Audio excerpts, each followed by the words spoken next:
Ya muchachos, vamos con la guía de ejercicios. Dice, en el siguiente cuadro, el siguiente cuadro resumen muestra una cartera de proyectos las cuales tienen distintos horizontes y tamaños, además de considerar respectivas tasas de retorno. Los valores de cada proyecto están expresados en miles de pesos. Entonces acá nos muestra distintos proyectos, vamos a agrandar ahí, A, B, C, D, E, con el flujo cero, es decir, la inversión, y los flujos de cada uno de ellos. Su tasa de descuento, que está acá, ¿cierto? R. Y acá está calculado el BAN y está calculada la TIR, ya de cada uno de estos proyectos. Entonces, en la letra A dice, de acuerdo a la rentabilidad entre los proyectos A y C, ¿cuál elegiría? En este caso, cuando nos preguntan de rentabilidad, el criterio en el fondo es la TIR. Entonces, si nosotros miramos el proyecto A y el proyecto C, nos dice cuál de los dos elegiría en base a la TIR.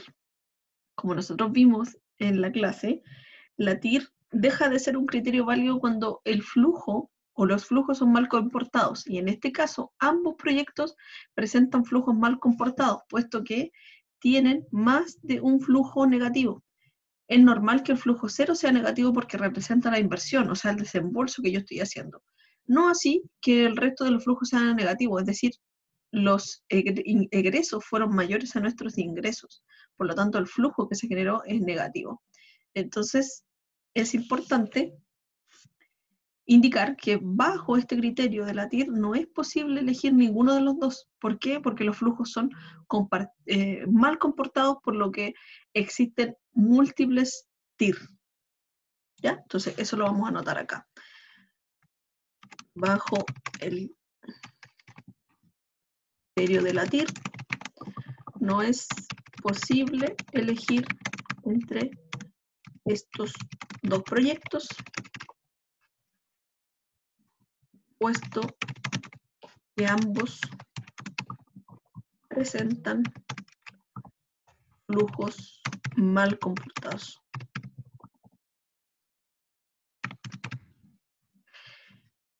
¿Qué flujos son bien comportados? El D y el E, por ejemplo, ¿ya? Solo tienen un flujo negativo y el resto son todos positivos.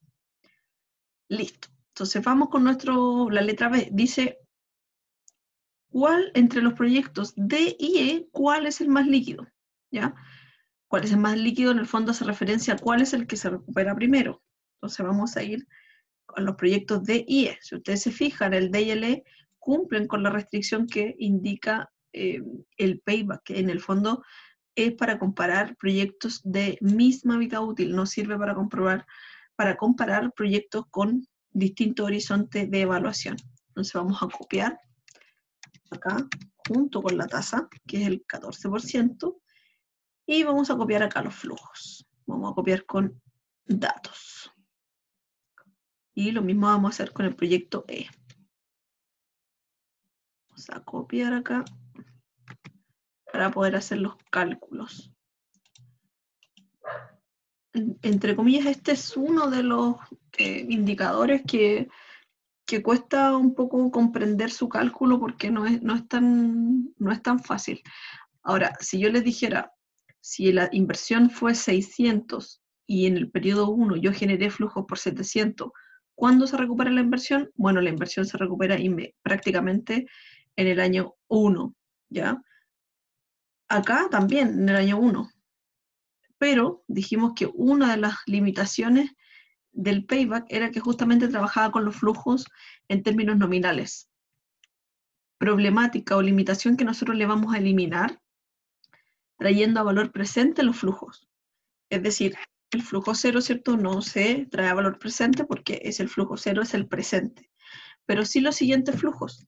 Vamos a tomar el 700 y lo vamos a dividir por el factor del 1 más la tasa, ¿cierto? Vamos a fijar la tasa, vamos a cerrar el paréntesis y lo vamos a elevar al periodo. Ese factor que nos permite viajar en el tiempo, recuerden, cuando yo divido por el factor lo que hago es traer al valor presente, cuando yo multiplico algo por el factor voy al futuro. Entonces, voy a traer a valor presente esos 700, que me dice que el valor presente, o sea, los 700 pesos en un año más, hoy día valen 600. 14, ¿ya? Entonces voy a hacer lo mismo. Voy a determinar solo ese porque la pregunta es, trayendo valor presente el primer flujo, ¿recupero la inversión? En ese caso es sí, porque yo desembolsé 600, o el proyecto de ¿cierto? Presenta una inversión de 600 y genera un flujo de 614 en el periodo 1, por lo tanto yo sí recuperé la inversión. ¿Cuándo la recuperé? Esa es la pregunta y es lo que se determina mediante la fórmula. ¿Qué dice la fórmula del PRI?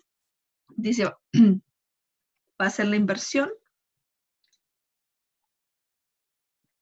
dividido en el flujo. Entonces vamos a tomar la inversión y la vamos a dividir, bueno, vamos a ponerle un menos antes para que el valor nos dé positivo.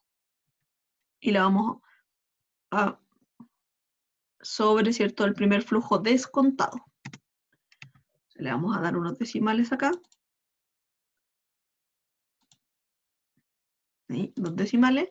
Entonces, ¿qué me quiere decir ese 0,98? Quiere decir que antes del año yo recuperé la inversión. En el año, en el fondo, en el periodo 0,98. Antes de que termine el periodo 1, yo logré recuperar la inversión. ¿Ya? Vamos a poner PRI o payback, ¿cierto? En el periodo 0,98. Listo. Vamos a hacer lo propio con el proyecto E. Vamos, el flujo 0 ya dijimos no se actualiza, pero los demás flujos sí. Y vamos a hacer la misma operación. 1 más la tasa. Fijamos la tasa, cerramos el paréntesis y lo elevamos a 1. Recuerden que para elevar presionen Alt GR, que es el que está al lado del espacio, y presionan 2 veces la tecla donde está la potencia, porque si no, no marca el signo para poder elevar. Entonces traemos valor presente. El primer flujo, o sea, esos 500 en el periodo 1, hoy día valen 455. La pregunta es, ¿alcanzo a cubrir la inversión? No, ¿cierto? ¿Cómo voy a saber? Voy a tomar la inversión y le voy a sumar el primer flujo. Entonces, aún no recupero la inversión. Me faltan 45 todavía por recuperar. Entonces, como aún me falta por recuperar, yo tengo que descontar el flujo siguiente. Y la pregunta es, ¿los 45 que me faltan por recuperar, los recupero en el periodo 2? Sí, ¿cierto? Porque a mí me faltan recuperar 45 y ya en el flujo 2 generé 248 de flujo de caja. Por lo tanto, como la inversión que me falta por recuperar es 45, la divido por el flujo correspondiente del periodo 2.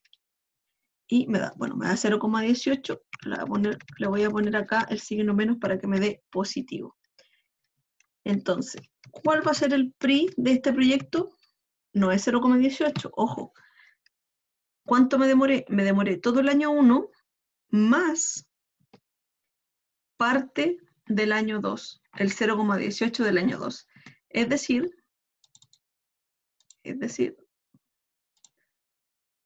me demoré 1,18 años en recuperar la inversión. Entonces, la pregunta decía, ¿cuál de los proyectos es más líquido entre el D y el E? ¿Cuál es el más líquido? Recuerden que el criterio para definir cuál voy a elegir es el que presente menor payback, es decir, el que recupere más rápido la inversión. En este caso, el proyecto más líquido es el D. Por lo tanto, con ese proyecto, si tuviese que elegir, me quedo. Recuerden, y llego hasta ahí porque ya en ese periodo alcanzo a cubrir la inversión que me falta. ¿Ya? Vamos con el siguiente indicador. Dice, entre los proyectos A y B, ¿cuál escogería? Ya, A y D. Vamos con el A y D. A y D, si ustedes se fijan, tienen distinto horizonte de evaluación, por lo tanto, no es payback, por ejemplo. Entonces, el criterio que acá vamos a utilizar es el del BAWE, o el del valor anual equivalente. Vamos a colocar los datos del A y del D. Que los podemos copiar de acá.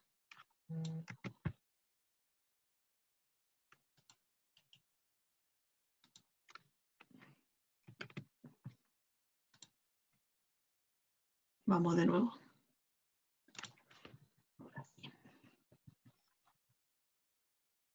El D. Bueno, acá el valor anual uniforme equivalente o beneficio anual uniforme equivalente, lo que busca es encontrar una cuota que sea equivalente en términos anuales para proyectos que presentan justamente distinta vida útil. Entonces acá vamos a poner nuestro valor presente, el tiempo, ¿cierto? El N, y acá tenemos la tasa. Entonces acá vamos a colocar nuestro Power. Y vamos a copiar estos mismos datitos para el otro proyecto. Ahí estamos. Y finalmente, ¿cierto? Lo que vamos a hacer acá es sacar el valor presente, en el fondo es el VAN. Ya vamos a colocar VAN mejor. Ahí. VAN. Valor actual neto, que lo podemos sacar desde acá, copiar desde acá o calcularlo nuevamente. Vamos a calcularlo nuevamente para practicar. BNA, ¿cierto? La tasa, punto y coma, y tomamos los flujos del 1 al 4, cerramos el paréntesis, más el flujo 0. Tenemos nuestro VAN, que tiene que ser el mismo que aparece acá, 218, ¿verdad? Y luego hacemos lo mismo con el proyecto D. BNA, tomamos la tasa, que es el 14, punto y coma, seleccionamos los flujos del 1 al 3 y le sumamos el flujo 0. Entonces tenemos un VAN de 218 para el proyecto A y tenemos un VAN de 669. Como les digo, tiene que ser el mismo. Ahí está el VAN del proyecto B, que lo pueden copiar desde arriba o calcularlo de nuevo. ¿Cuánto es el N? Este proyecto dura 4 periodos y este proyecto dura 3 periodos. Entonces el Power no es más que calcular una cuota anual equivalente, ¿cierto?, que distribuye el VAN. Entonces para eso vamos a usar la función pago. ¿Y qué nos pide la función pago? Nos pide la tasa, punto y coma, nos pide el N, que ya lo tenemos ahí, que es 4, y nos pide el valor presente. Recuerden que siempre hay que ponerle un signo menos para que nos dé en positivo la cuota. Cerramos el paréntesis y nos da un Power de 72. Luego tenemos acá el otro y vamos a hacer lo mismo, pago. Vamos a tomar la tasa, punto y coma, los periodos que son 3, punto y coma, y menos el valor presente. Y nos da 288. Entonces ahora la pregunta era, ¿cuál escogería entre el A y el D? Y el criterio para elegir bajo el indicador Power es quedarme con el proyecto que presente mayor valor anual uniforme equivalente. Es decir, en este caso se elige el proyecto D por presentar, ¿cierto?, un mayor Power. ¿Ya? Si ustedes se fijan, lo que hace este indicador es distribuir. Igualmente los VAN son bastante distintos, a pesar de que este tiene 3 periodos y este tiene 4. Pero la única forma de compararlos efectivamente es este indicador. Y por último, tenemos el indicador IVAN, que dice, si pudiera elegir solo 3 proyectos, ¿cuáles seleccionaría y cuál sería el capital empleado? ¿Ya? Recordemos que siempre hay restricciones de capital, por lo tanto no podemos llevar a cabo todos los proyectos, pero sí es importante mencionar que el VAN se pueden sumar los VAN de los proyectos, por lo tanto, bajo ese indicador nosotros podríamos hacer varios. Entonces vamos a listar acá los proyectos A, B, C, D, E. Vamos a copiarlos con valores. Vamos a copiar todos los VAN que están acá. ¿No? Todos los VAN también los vamos a copiar con valores. Y por último, vamos a copiar las inversiones de cada uno de estos proyectos. Entonces, en la fórmula del IBAN decía el BAN dividido, le vamos a poner un signo menos para que el valor nos dé positivo, dividido la inversión. BAN dividido la inversión nos va a dar el índice de rentabilidad. Nos da un 0,27 y simplemente copiamos la fórmula hacia abajo. Entonces, ¿qué quería decir el IBAN? En el fondo, ¿cuántas veces el BAN es capaz de cubrir la inversión? ¿Cuánto gano por cada unidad monetaria que he invertido? Y en este caso, ¿cuál es el ranking de esto? Nosotros tenemos que jerarquizar desde el IBAN más alto hacia el más bajo. Entonces, en primer lugar quedaría este proyecto, en segundo lugar este, tercer lugar ese, cuarto lugar y quinto lugar. Se da coincidentemente que están de arriba hacia abajo de mayor a menor, ¿ya? No siempre es igual. Entonces, la pregunta es, si solo pudiera elegir 3 proyectos, ¿cuáles elegiría? Bueno, para eso es el ranking. Si yo pudiera elegir 3, me quedo con los primeros 3 lugares, el 1, 2, 3. Es decir, si yo pudiera elegir, se escogerían o se eligen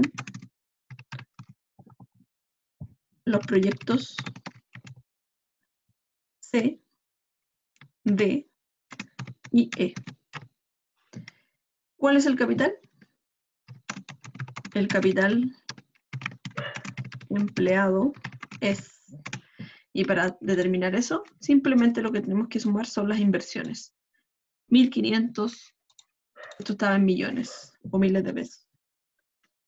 1.500. Eso es, ¿ya? Entonces, si yo pudiera elegir 3, elijo los 3 primeros. ¿Y cuánto suman las inversiones? 1.500. Esa es la pregunta, y para eso nos sirve el IBAN. Justamente cuando tengo carteras de proyecto, en este caso tengo 5, me permite determinar este indicador de rentabilidad que lo que hace es jerarquizar estos proyectos y me permite elegir.